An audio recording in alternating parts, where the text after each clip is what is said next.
The PlayStation 5 just got its first major update, and I'm gonna show you what's new.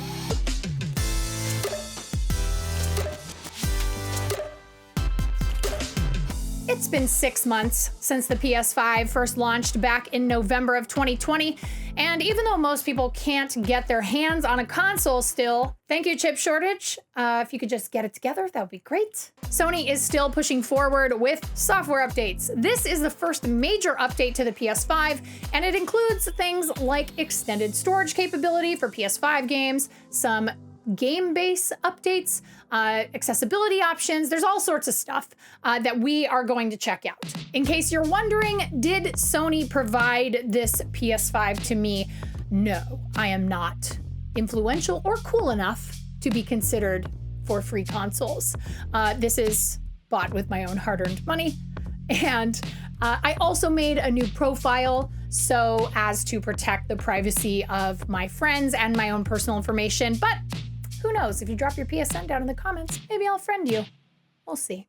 Okay, PS5 update. Let's go to the big screen. The first big update here is to external storage. Like I said, you can now store PS5 games on external drives. There's a little tiny hitch, just a little one, little. You can't actually play PlayStation 5 games on that drive. You have to reinstall them on the internal console storage. That is, it's not great. It's not my favorite thing.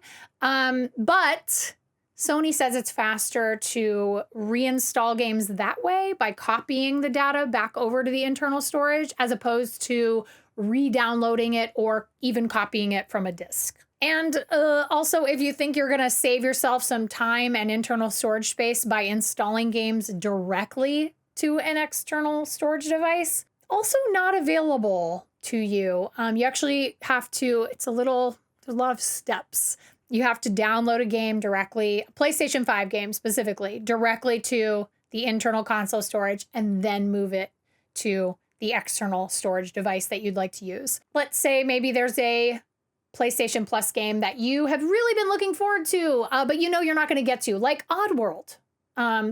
You can actually just move that over to an extended drive, which I've done. I've done that.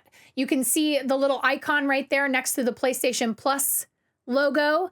It's on extended storage. So if I click on it, it says it can't find the game or app. That's because it's on the drive, the external drive. So now I have an option. Instead of play, I can literally just copy it.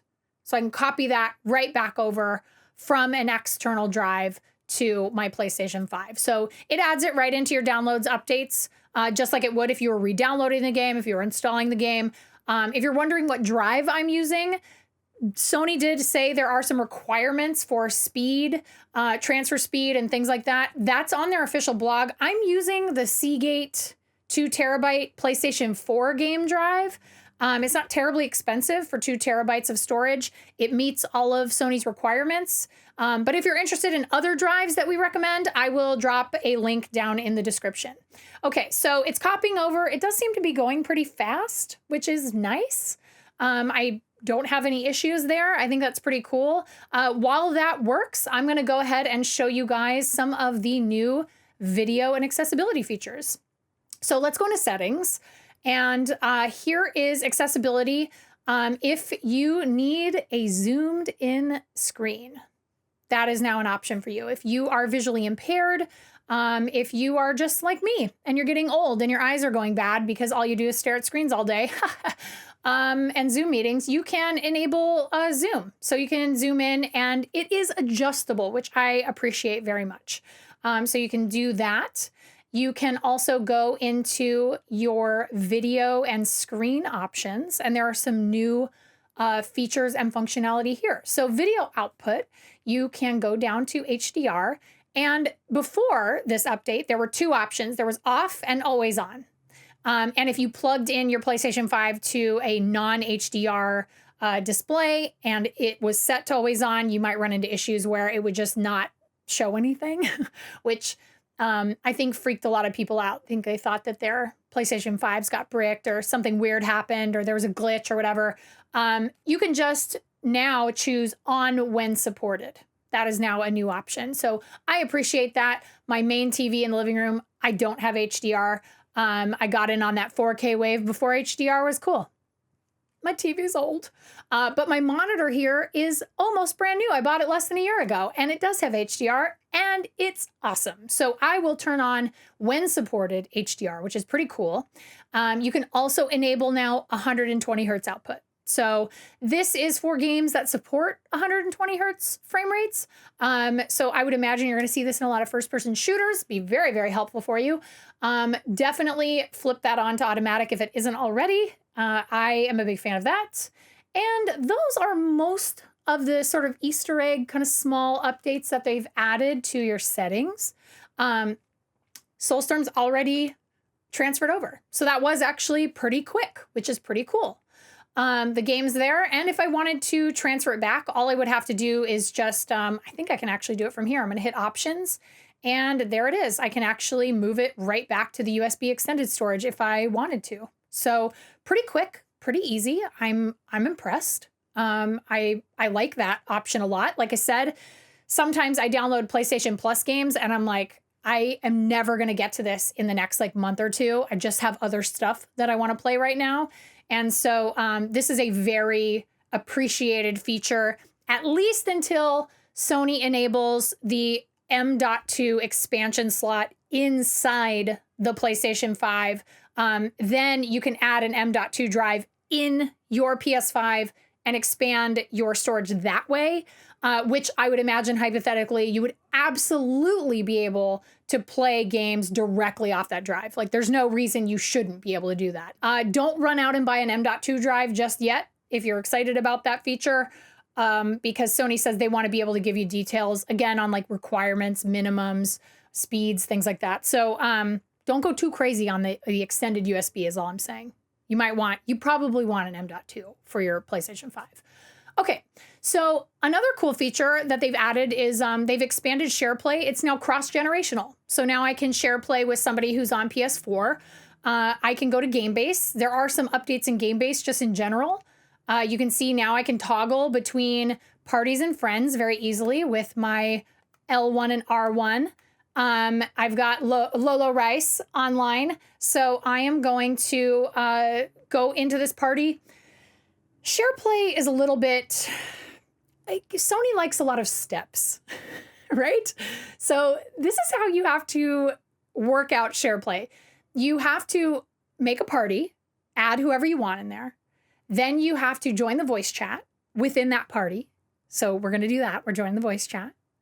And then you have to view the voice chat. And then you can see, okay, here's the party. You can see how many voice chats you're in. If you're in multiple ones, that's fine. And then, and only then, within voice chat, are you able to start sharing your screen. So here's screen share. So we're going to share our screen. And hopefully Lolo Rice is there. Hopefully he's on the other end. I saw the green button. He should be there. There he is. And we are able to finally say, like, I want to start SharePlay. So there are a lot of steps here. A lot of steps. There are some new options. You can say visitor plays as you, or you can play with the visitor, so you can play it in co-op mode. So I really like these for kind of demo purposes. I do like that Sony also mentions it can help you through a difficult area. So if you're really struggling with a particular part, you have a friend who was like, ugh, I totally beat that boss in Dark Souls. No problem. Just hand the controller to them. Although, I don't know, latency wise, maybe Dark Souls isn't the best game to play with somebody remotely. That's all I'm saying. It might not be a good idea. Okay, so let's play with him.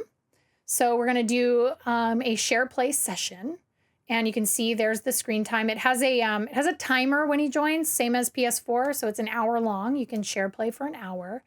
And I am going to open up Crimson Land because it's awesome. And I am dying to play this game with my friend, producer Logan. So we're going to hit play. And I'm going to go to quests. I love this little top-down shooter. It's one of my favorites of all time. He started watching the screen. So we got that. That's cool.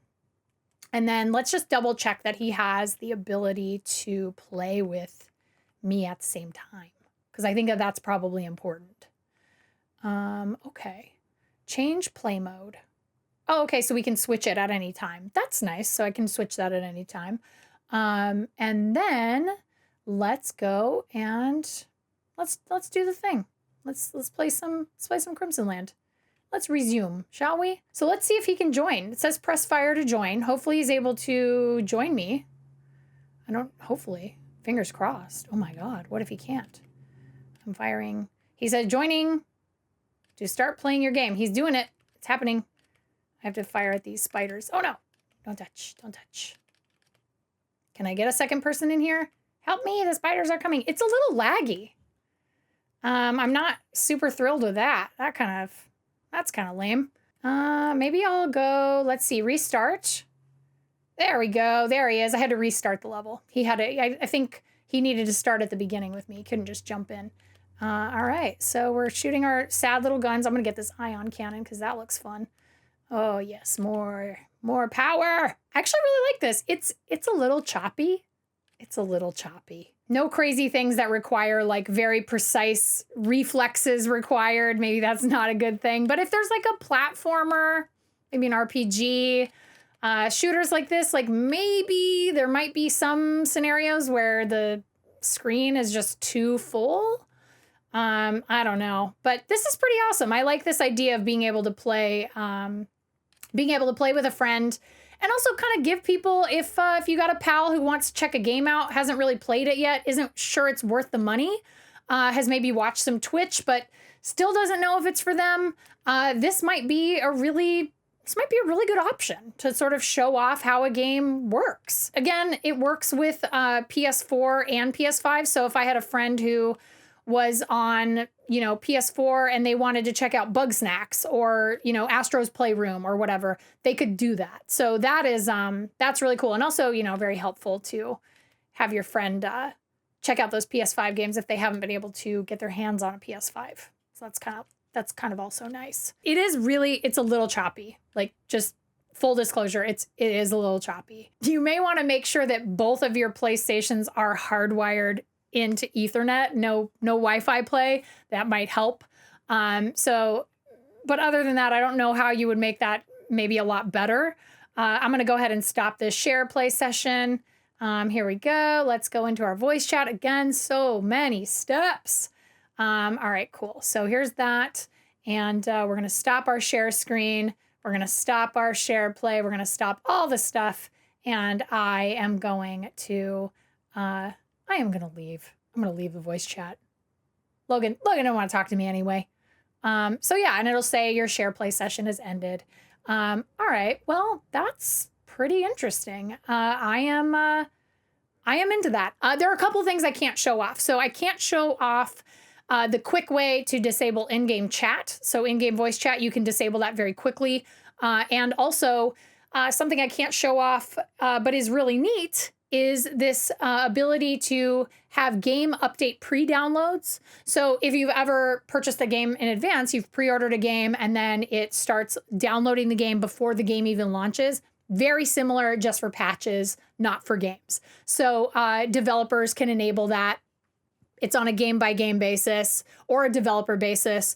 They choose, not Sony, but they will enable you to pre-download a patch, which if you're, let's say, a Cyberpunk player and you get a really big patch and you want to be able to play right when that patch comes out, that would be a great way for them to help players, one, not all download stuff at the same time, and also be able to just jump right in once that patch is live. So that's pretty cool. There are also some other things like customizing the game library. You're able to hide games, which I feel like Sony says you're able to hide games now, but I feel like I was able to do that on PS4.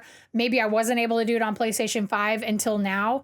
But you're able to hide games if you so choose. You can say, oh, I don't want this in my game library. I'm done with it. I never want to see it again. I'm just over it. You can actually go into your options and hide the game from appearing there and unhide it later.